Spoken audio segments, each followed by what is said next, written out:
जब हरिद्वार से श्रीचंद्र किशोरी को लिवा ले गए और 6 महीने बाद एक पुत्र उत्पन्न हुआ, तब से किशोरी के प्रति उनकी घृणा बढ़ गई। वे अपने भाव समाज में तो प्रकट न कर सके, पर मन में दरार पड़ गई। बहुत सोचने पर श्रीचंद्र ने यही स्थिर किया कि किशोरी काशी जाकर अपनी जारज संतान के साथ रहे और उसके खर्च के लिए वह कुछ भेजा करे। पुत्र पाकर किशोरी पति से वंचित हुई और वह काशी के एक सुवितरित गृह में रहने लगी। अमृतसर में यह प्रसिद्ध किया गया कि यहाँ माँ बेटों का स्वास्थ्य ठीक नहीं रहता। श्रीचंद्र अपने कारोबार में लग गए। वैभव का पर्दा बहुत मोटा होता है। किशोरी के भी दिन अच्छी तरह बीतने लगे। देवनिरंजन भी कभी कभी काशी आ जाते और उन दिनों किशोरी की नई सहेलियां भी इकट्ठी हो जाती। बाबाजी की काशी में बड़ी धूम थी। प्रायः किशोरी के घर पर भंडारा होता। बड़ी सुख्याति फैल चली। किशोरी की प्रतिष्ठा बढ़ी।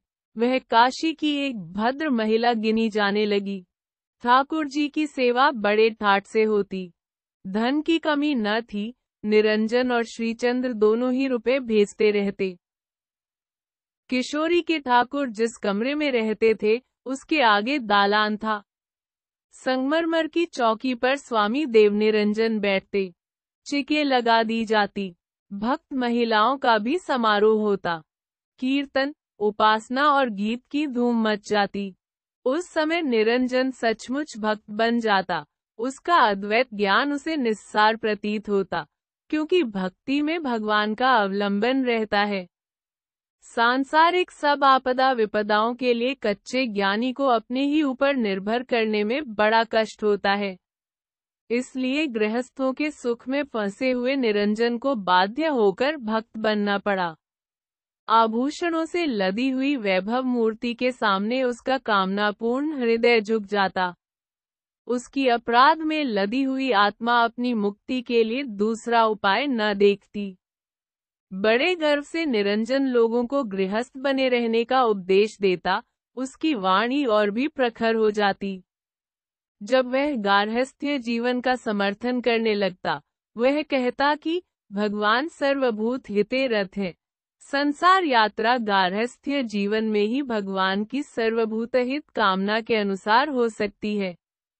दुखियों की सहायता करना, सुखी लोगों को देखकर प्रसन्न होना, सबकी मंगल कामना करना, यह साकार उपासना के प्रवृत्ति मार्ग के ही साध्य है। इन काल्पनिक दार्शनिकताओं से उसे अपने लिए बड़ी आशा थी। वह धीरे धीरे हृदय से विश्वास करने लगा कि साधु जीवन असंगत है, ढोंग है। गृहस्थ होकर लोगों का अभाव मोचन करना भी भगवान की कृपा के लिए यथेष्ट है। प्रकट में तो नहीं, पर विजयचंद्र पर पुत्र का सा, किशोरी पर स्त्री का सा विचार रखने का उसे अभ्यास हो चला। किशोरी अपने पति को भूल सी गई। जब रुपयों का बीमा आता, तब ऐसा भासता मानो उसका कोई मुनीम अमृतसर का कारोबार देखता हो और उसे कोठी से लाभ का अंश भेजा करता हो। घर के कामकाज में वह बड़ी चतुर थी। अमृतसर के आए हुए सब रुपए उसके बचते थे। उसमें बराबर स्थावर संपत्ति खरीदी जाने लगी।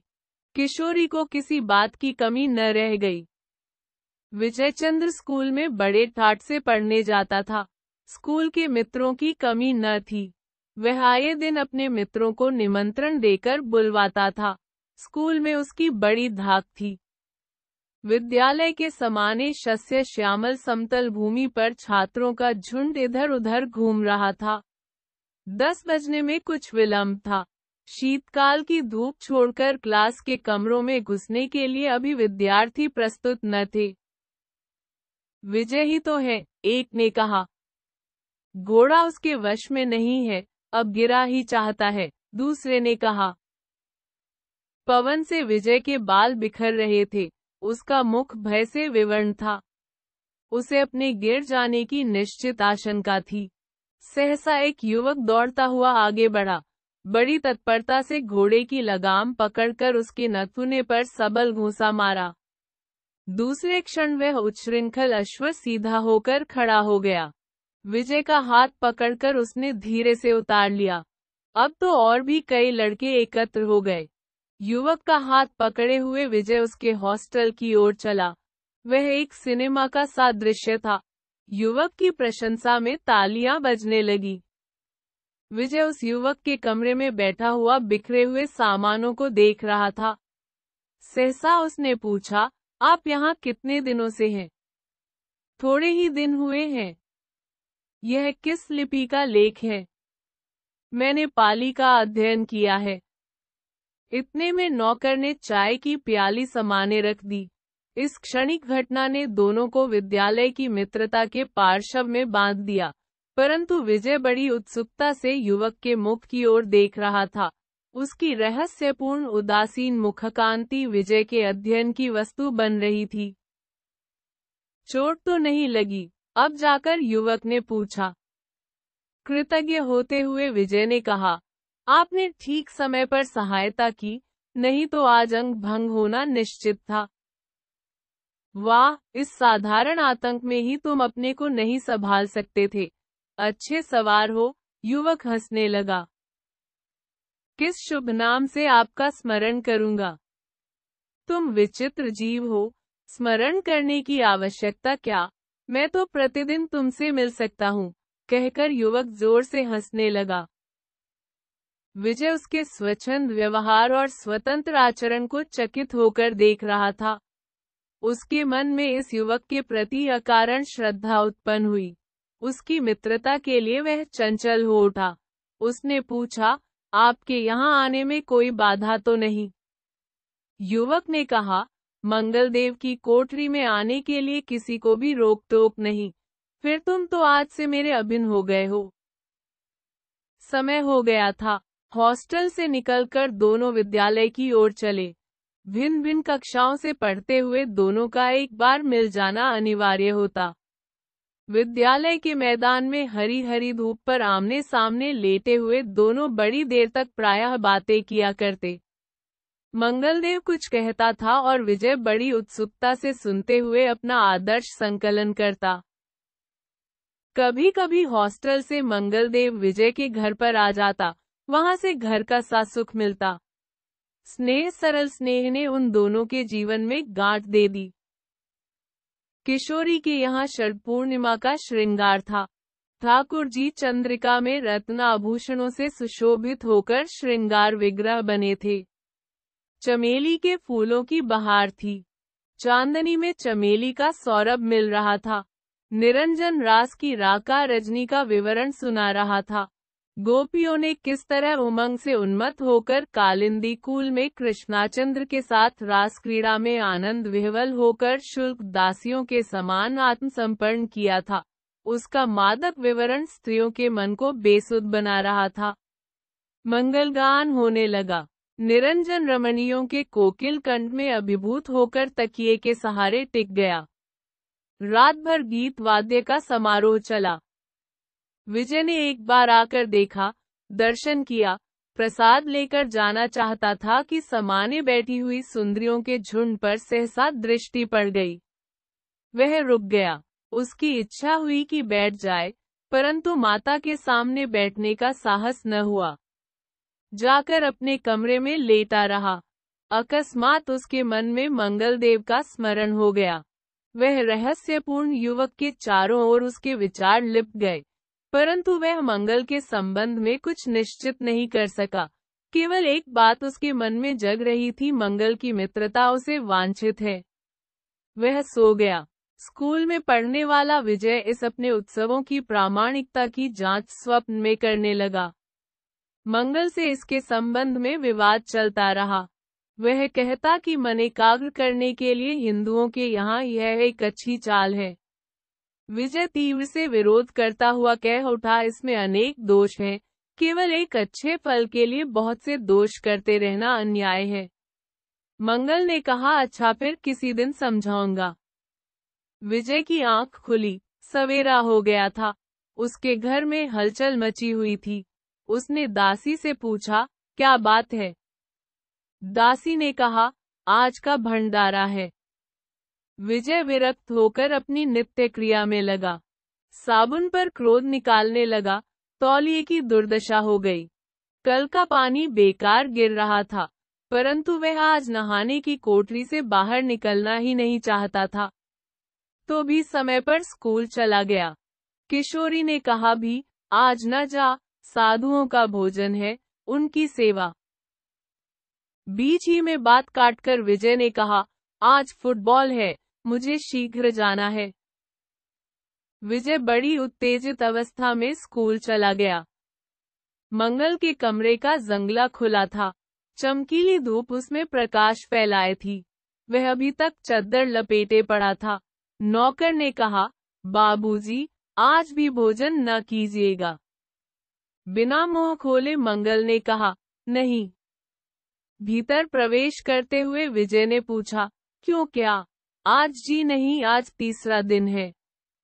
नौकर ने कहा, देखिए बाबूजी, 3 दिन हो गए, कोई दवा भी नहीं करते, न कुछ खाते ही हैं। विजय ने चद्दर के भीतर हाथ डालकर बदन टटोलते हुए कहा, ज्वर तो नहीं है। नौकर चला गया। मंगल ने मुंह खोला। उसका विवर्ण मुख अभाव और दुर्बलता का क्रीड़ा स्थल बना था।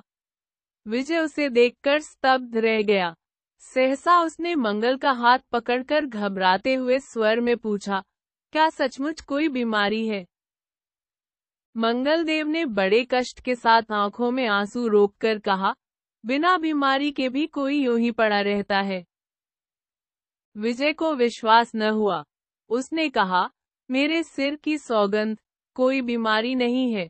तुम उठो, आज मैं तुम्हें निमंत्रण देने आया हूँ, मेरे यहाँ चलना होगा। मंगल ने उसके गाल पर चपत लगाते हुए कहा, आज तो मैं तुम्हारे यहाँ ही पथ्य लेने वाला था। यहाँ के लोग पथ्य बनाना नहीं जानते। 3 दिन के बाद इनके हाथ का भोजन बिल्कुल असंगत है। मंगल उठ बैठा। विजय ने नौकर को पुकारा और कहा, बाबू के लिए जल्दी चाय ले आओ। नौकर चाय लेने गया। विजय ने जल लाकर मुंह धुलाया। चाय पीकर मंगल चारपाई छोड़कर खड़ा हो गया। 3 दिन के उपवास के बाद उसे चक्कर आ गया और वह बैठ गया। विजय उसका बिस्तर लपेटने लगा। मंगल ने कहा, क्या करते हो? विजय ने बिस्तर बांधते हुए कहा, अभी कई दिन तुम्हें लौटना न होगा, इसलिए सामान बांधकर ठिकाने से रख दूं। मंगल चुप बैठा रहा। विजय ने एक कुचला हुआ सोने का टुकड़ा उठा लिया और उसे मंगलदेव को दिखाकर कहा, यह क्या? फिर साथ ही लिपटा हुआ एक भोजपत्र भी उसके हाथ लगा। दोनों को देखकर मंगल ने कहा, यह मेरा रक्षा कवच है, बाल्यकाल से उसे मैं पहनता था, आज इसे तोड़ देने की इच्छा हुई।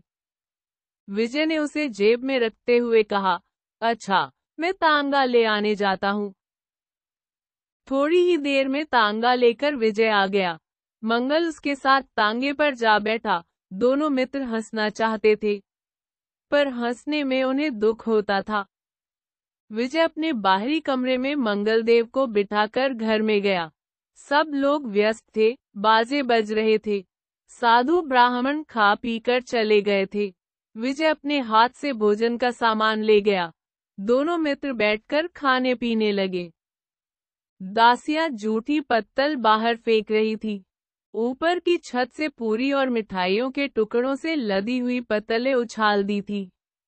नीचे कुछ अछूत डोम और डोमनियां खड़ी थी, जिनके सिर पर टोकरियां थी। हाथ में डंडे थे जिनसे वे कुत्तों को हटाते थे और आपस में मारपीट, गाली गलौज करते हुए उस उच्छिष्ट की लूट मचा रहे थे। वे पुश्त दर पुश्त के भूखे।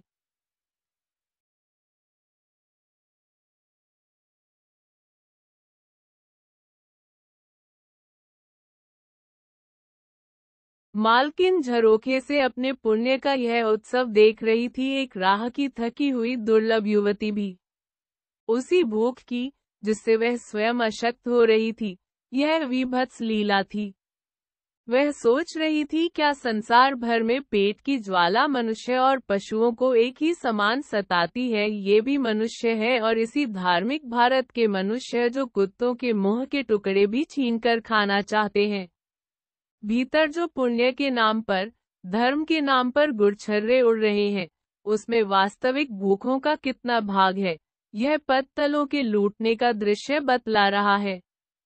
भगवान, तुम अंतर्यामी हो। युवती निर्बलता से न चल सकती थी। वह साहस करके उन पत्तल लूटने वालों के बीच में से निकल जाना चाहती थी। वह दृश्य असह्य था, परंतु एक डोमिन ने समझा कि यह उसी का भाग छीनने आई है। उसने गंदी गालियां देते हुए उस पर आक्रमण करना चाहा। युवती पीछे हटी, परंतु ठोकर लगते ही गिर पड़ी। उधर विजय और मंगल में बातें हो रही थी। विजय ने मंगल से कहा, यही तो इस पुण्य धर्म का दृश्य है। क्यों मंगल, क्या और भी किसी देश में इसी प्रकार का धर्म संचय होता है? जिन्हें आवश्यकता नहीं, उनको बिठाकर आदर से भोजन कराया जाए, केवल इस आशा से कि परलोक में वे पुण्य संचय का प्रमाण पत्र देंगे, साक्षी देंगे, और इन्हें, जिन्हें पेट ने सता रखा है, जिनको भूख ने अधमरा बना दिया है, जिनकी आवश्यकता नंगी होकर विभत्स नृत्य कर रही है, वे मनुष्य कुत्तों के साथ झूठी पत्तलों के लिए लड़े। यही तो तुम्हारे धर्म का उदाहरण है। किशोरी को उस पर ध्यान देते देखकर विजय अपने कमरे में चला गया। किशोरी ने पूछा, कुछ खाओगी? युवती ने कहा, हाँ, मैं भूखी अनाथ हूँ। किशोरी को उसकी छलछलाई आंखें देखकर दया आ गई। कहा, दुखी न हो, तुम यही रहा करो। फिर मोह छिपाकर पड़ गए। उठो, मैं अपने बनाए हुए कुछ चित्र दिखाऊं। बोलो मत विजय, कई दिन के बाद भोजन करने पर आलस्य मालूम हो रहा है। पड़े रहने से तो और भी सुस्ती बढ़ेगी। मैं कुछ घंटों तक सोना चाहता हूँ। विजय चुप रह गया। मंगलदेव के व्यवहार पर उसे कुतूहल हो रहा था। वह चाहता था कि बातों में उसके मन की अवस्था जान ले, परंतु उसे अवसर न मिला। वह भी चुपचाप सो रहा। नींद खुली, तब लंप जला दिए गए थे। दूज का चंद्रमा पीला होकर अभी निस्तेज था। हल्की चांदनी धीरे धीरे फैलने लगी। पवन में कुछ शीतलता थी। विजय ने आंखें खोलकर देखा, मंगल अभी पड़ा था। उसने जगाया और हाथ मुंह धोने के लिए कहा। दोनों मित्र आकर पाई बाग में पारिजात के नीचे पत्थर पर बैठ गए। विजय ने कहा, एक प्रश्न है। मंगल ने कहा, प्रत्येक प्रश्न के उत्तर भी हैं, कहो भी। क्यों तुमने रक्षा कवच तोड़ डाला? क्या उस पर से विश्वास उठ गया? नहीं विजय, मुझे उस सोने की आवश्यकता थी। मंगल ने बड़ी गंभीरता से कहा, क्यों? इसके लिए घंटों का समय चाहिए, तब तुम समझ सकोगे। अपनी वह राम कहानी पीछे सुनाऊंगा। इस समय केवल इतना ही कह देता हूँ कि मेरे पास एक भी पैसा न था, और 3 दिन इसीलिए मैंने भोजन भी नहीं किया। तुमसे यह कहने में मुझे लज्जा नहीं। यह तो बड़े आश्चर्य की बात है। आश्चर्य इसमें कौन सा? अभी तुमने देखा है कि इस देश की दरिद्रता कैसी विकट है, कैसी नरेशंस है। कितने ही अनाहार से मरते हैं। फिर मेरे लिए आश्चर्य क्यों? इसलिए कि मैं तुम्हारा मित्र हूँ। मंगलदेव, दुहाई है, घंटों नहीं, मैं रात भर सुनूंगा। तुम अपना रहस्यपूर्ण वृतांत सुनाओ। चलो, कमरे में चले। यहाँ ठंड लग रही है। भीतर तो बैठे ही थे, फिर यहाँ आने की क्या आवश्यकता थी? अच्छा चलो, परंतु एक प्रतिज्ञा करनी होगी। वह क्या? मेरा सोना बेचकर कुछ दिनों के लिए मुझे निश्चिंत बना दो। अच्छा, भीतर तो चलो। कमरे में पहुंचकर दोनों मित्र पहुंचे ही थे कि दरवाजे के पास से किसी ने पूछा, विजय, एक दुखिया स्त्री आई है, मुझे आवश्यकता भी है, तू कहे तो उसे रख लूं। अच्छी बात है माँ, वही ना जो बेहोश हो गई थी? हाँ वही, बिल्कुल अनाथ है। उसे अवश्य रख लो। एक शब्द हुआ। मालूम हुआ कि पूछने वाली चली गई थी। तब विजय ने मंगलदेव से कहा, अब कहो। मंगलदेव ने कहना प्रारंभ किया, मुझे एक अनाथालय से सहायता मिलती थी, और मैं पढ़ता था। मेरे घर कोई है कि नहीं यह भी मुझे मालूम नहीं, पर जब मैं सेवा समिति के काम से पढ़ाई छोड़कर हरिद्वार चला गया, तब मेरी वृत्ति बंद हो गई। मैं घर लौट आया। आर्य समाज से भी मेरा कुछ संपर्क था, परंतु मैंने देखा कि वह खंडनात्मक है। समाज में केवल इसी से काम नहीं चलता। मैंने भारतीय समाज का ऐतिहासिक अध्ययन करना चाहा और इसलिए पाली प्राकृत का पाठ्यक्रम स्थिर किया। भारतीय धर्म और समाज का इतिहास तब तक अधूरा रहेगा जब तक पाली और प्राकृत का उससे संबंध न हो, परंतु मैं बहुत चेष्टा करके भी सहायता प्राप्त न कर सका, क्योंकि सुनता हूँ कि वह अनाथालय भी टूट गया। विजय, तुमने रहस्य की बात तो कही ही नहीं। मंगल, विजय, रहस्य यही कि मैं निर्धन हूँ, मैं अपनी सहायता नहीं कर सकता। मैं विश्वविद्यालय की डिग्री के लिए नहीं पढ़ रहा हूँ। केवल कुछ महीनों की आवश्यकता है कि मैं अपनी पाली की पढ़ाई प्रोफेसर देव से पूरी कर लूँ। इसलिए मैं यह सोना बेचना चाहता हूँ। विजय ने उस यंत्र को देखा। सोना तो उसने एक ओर रख दिया, परंतु भोजपत्र के छोटे से बंडल को, जो उसके भीतर था, विजय ने मंगल का मुंह देखते देखते कुतूहल से खोलना आरंभ किया। उसका कुछ अंश खुलने पर दिखाई दिया कि उसमें लाल रंग के अष्टगंध से कुछ स्पष्ट प्राचीन लिपि है। विजय ने उसे खोलकर फेंकते हुए कहा, लो, यह किसी देवी देवता का पूरा स्तोत्र भरा पड़ा है। मंगल ने उसे आश्चर्य से उठा लिया। वह लिपि को पढ़ने की चेष्टा करने लगा। कुछ अक्षरों को वह पढ़ भी सका, परंतु वह प्राकृत न थी, संस्कृत थी। मंगल ने उसे समेटकर जेब में रख लिया। विजय ने पूछा, क्या है, कुछ पढ़ सके?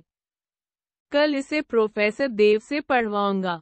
यह तो कोई शासन पत्र मालूम पड़ता है। तो क्या इसे तुम नहीं पढ़ सकते? मैंने तो अभी प्रारंभ किया है, कुछ पढ़ देते हैं। अच्छा मंगल, एक बात कहूं, तुम मानोगे मेरी भी पढ़ाई सुधर जाएगी। क्या? तुम मेरे साथ रहा करो, अपना चित्रों का रोग मैं छुड़ाना चाहता हूँ। तुम स्वतंत्र नहीं हो विजय। क्षणिक उमंग में आकर हमें वह काम नहीं करना चाहिए, जिससे जीवन के कुछ ही लगातार दिनों के पिरोए जाने की संभावना हो, क्योंकि उमंग की उड़ान नीचे आया करती है। नहीं मंगल, मैं माँ से पूछ लेता हूँ, कहकर विजय तेजी से चला गया। मंगल हाँ हाँ ही कहता रह गया। थोड़ी देर में ही हंसता हुआ लौट आया और बोला, माँ तो कहती है कि उसे यहाँ से न जाने दूंगी। वह चुपचाप विजय के बनाए कलापूर्ण चित्रों को, जो उसके कमरे में लगे थे, देखने लगा। इसमें विजय की प्राथमिक कृतियां थीं। अपूर्ण मुखाकृति, रंगों के छींटे से भरे हुए कागज तक चौखटों में लगे थे। आज से किशोरी की गृहस्थी में 2 व्यक्ति और बड़े